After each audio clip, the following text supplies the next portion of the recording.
It's more than 6 years since the United States and Britain led the invasion of Iraq. At the start of this latest inquiry, protesters had already reached their findings. Gordon Brown, Tony Blair and George Bush have blood on their hands. But was the public misled about why Britain went to war? That's the question that will eventually be answered by former civil servant Sir John Chilcot, who's chairing the Iraq inquiry. My colleagues and I come to this task with open minds. We are apolitical, we are independent of any political party, and we want to examine and rely on the evidence. We will approach our task in a way that is thorough, rigorous, fair and frank.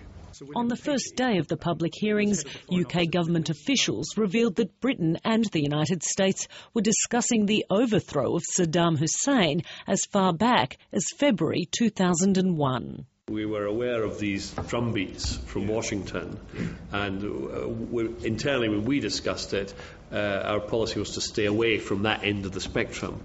Early in the new year, the inquiry will hear evidence from Tony Blair. His testimony is the most keenly awaited, especially by the families of those killed in Iraq, like Elsie Manning, whose daughter, Staff Sergeant Sharon Elliott, died in an ambush in Iraq in 2006. I'm just hoping that it will be, and that the truth will come out, that someone will be held responsible and accountable for what's happened to all the kids.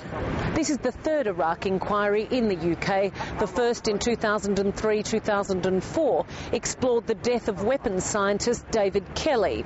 The Butler inquiry looked into the way intelligence was used ahead of the invasion. But this one, which covers the period between 2001 and 2009, is expected to be the most thorough investigation of why Britain went to war and whether or not it was legal. There are no lawyers on the Committee of Inquiry, and its findings will not carry the weight of a court verdict. But Sir John Chilcot has promised it won't be a whitewash. Emma Alberici, ABC News, London.